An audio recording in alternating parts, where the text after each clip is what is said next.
भारत,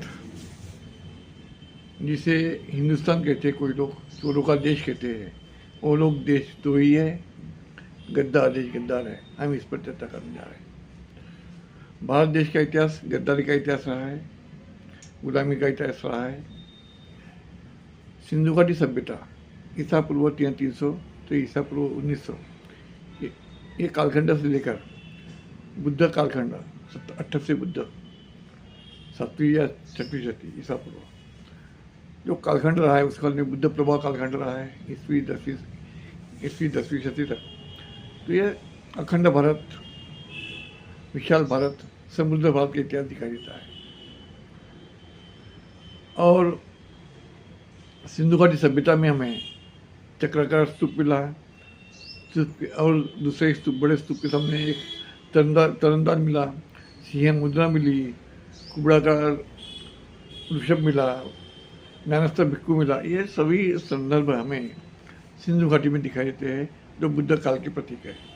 प्रत्येक पहला बुद्ध जो तनंग बुद्ध है, इनकी वो याद दिलाते हैं।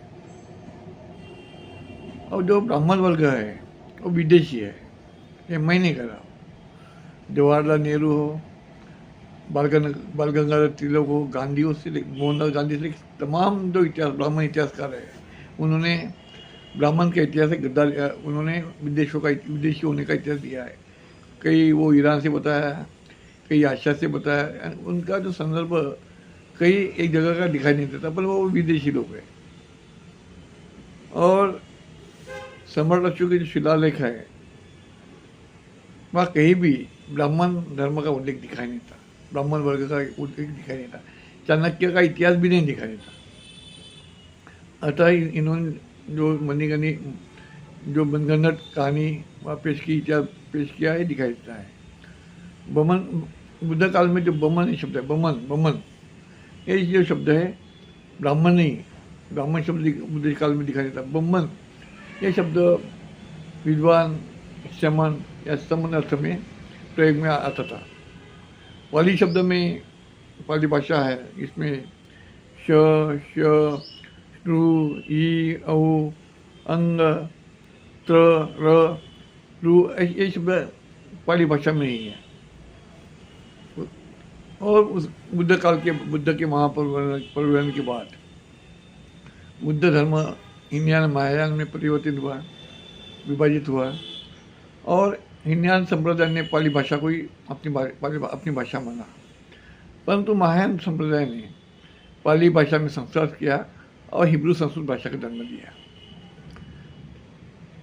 तो हिब्रू संस्कृत भाषा ये बुद्ध काल की भाई, और हिब्रू संस्कृत हो या पाली भाषा हो, इनको ये लिपि थी वो ब्राह्मी लिपि थी। और 12वीं शती के बाद हिब्रू संस्कृत में और संस्कार किया गया और क्लासिकल संस्कृत का जन्म हुआ, जो ब्राह्मण काल का संदर्भ में जाता है। वो क्लासिकल संस्कृत है, जो आज की संस्कृत है वो ब्राह्मी, वो क्लासिकल संस्कृत है। और उनकी जो लिपि है वो देवनागरी लिपि है। देवनागरी लिपि जो है वो 11वीं शती में उसका प्रारंभ दिखाई देता है, और 1796 में वो व्यवहार में आई है। और क्लासिकल संस्कृत भाषा की लिपि ये देवनागरी लिपि है। ईस्वी 850 में शंकर नाम का व्यक्ति जन्म लेता है और स्वयं को आदि स्वर्गीय से घोषित करता है, और महायान जो बुद्ध विहारों को, और प्रचन्न बुद्ध भी कहलाता है, और वो महायान बुद्ध विहार को अधिपत्य स्थापन करता है। लेकिन इसके पहले हमें समझना होगा कि 3वीं शती में महायान का बुद्ध धर्म का विवाह होता है महायान संप्रदाय में। उसके बाद में 5वीं शती में वज्रयान का जन्म, महायान ने वज्रयान को जन्म दिया। 8वीं शती में वज्रयान ने तंत्रयान को जन्म दिया, और 10वीं शती में वज्रयान और तंत्रयान ने शैव पंथ, शाक्त पंथ और वैष्णव पंथ को जन्म दिया।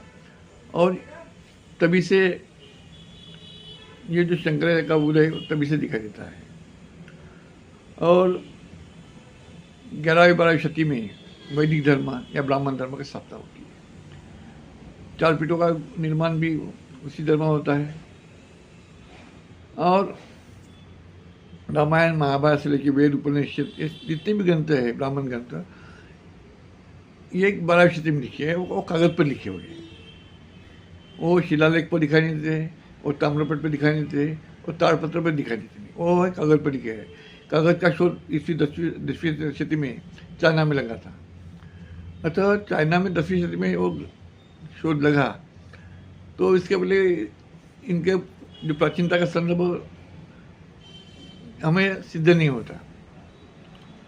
और उसके बाद में 622 में मोहम्मद पैगंबर जन्म होता है, और बाद में मुस्लिम शासकों का उदय होता है, और उन्होंने भारत पे आक्रमण, उनका भारत पर आक्रमण भी दिखाई देता है, अंग्रेजों का भी भारत पर आक्रमण दिखाई देता है।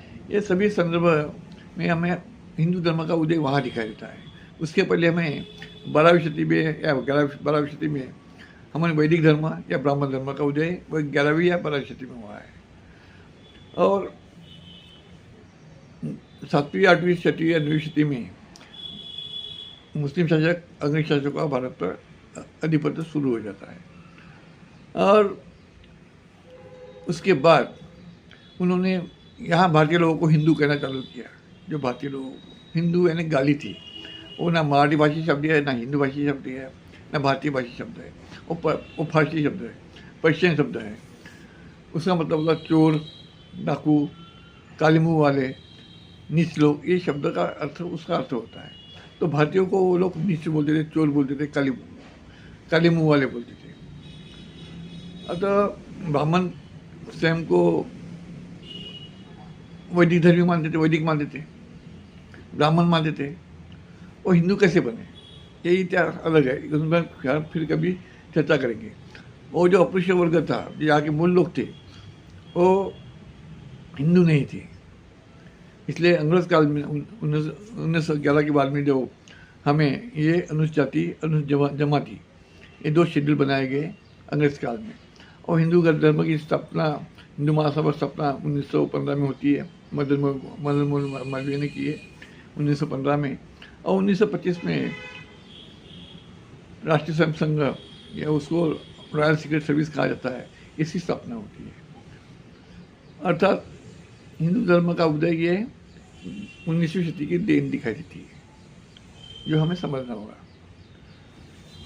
और हिंदू ये शब्द क्या, हिंदू, ये 2 अक्षर शब्द नहीं, हिंदू ये 2 अक्षर शब्द नहीं, 3 अक्षर शब्द है। हिंदू, हीन अधिक दू, हीन यानी प्रजा, हीन यानी नीच, काले मुँह वाले, चोर, और दू यानी प्रजा। इस अर्थ से वो प्रयोग में आया था। अतः स्वामी दयानंद सरस्वती इन्होंने हिंदू के शब्द के लिए मना किया था, बोलते थे अपन वैदिक शब्द का उन्होंने प्रयोग किया था। और हिंदुस्तान का अर्थ था काले चोरों का देश। तो हम चोरों का देश, हम जिनको जो चोर है उन्होंने वो चोर रहे, हमें उससे कोई मतलब नहीं है। लेकिन हम भारतीय है, हम हिंदुस्तानी नहीं, हम भारतीय है, वी आर इंडियंस। और जो खुद को हिंदुस्तानी मानते हैं वो चोरों का देश है, उनके खानदानी, जो स्वयं को हिंदू मानते हैं वो चोरों की संतान है, हमने उनसे कोई मतलब नहीं है। और उनके पुरखे चोर है, उनका चोरों का इतिहास है। राहुल गांधी भी हिंदुस्तान कहता है, वो भी चोरों की, उसकी जो पुरखे होंगे वो चोरों के से जुड़े होंगे, गद्दारों से जो जुड़े होंगे, भारत गद्दारी से जुड़े होंगे। हमें उससे कोई मतलब नहीं है। हम we are Indians, we are भारतीय, वी आर भारतीय, वी आर इंडियंस। हमें भारतीय होने पर नाज भी है। और जो हिंदुस्तान कहते हैं वो देश गद्दार है, देश दो ही है। अतः संत कबीरदास जी बिल्कुल सही कहे गए, उनके शब्द याद आते हैं। गांडू भड़वे रण चढ़े, गांडू भड़वे रण चढ़े, मर्द के हो बिहार। गांडू भड़वे रण चढ़े, मर्दों के हो बिहार। प्रतिवता भूखी मरे, पेड़े खाए चिनार।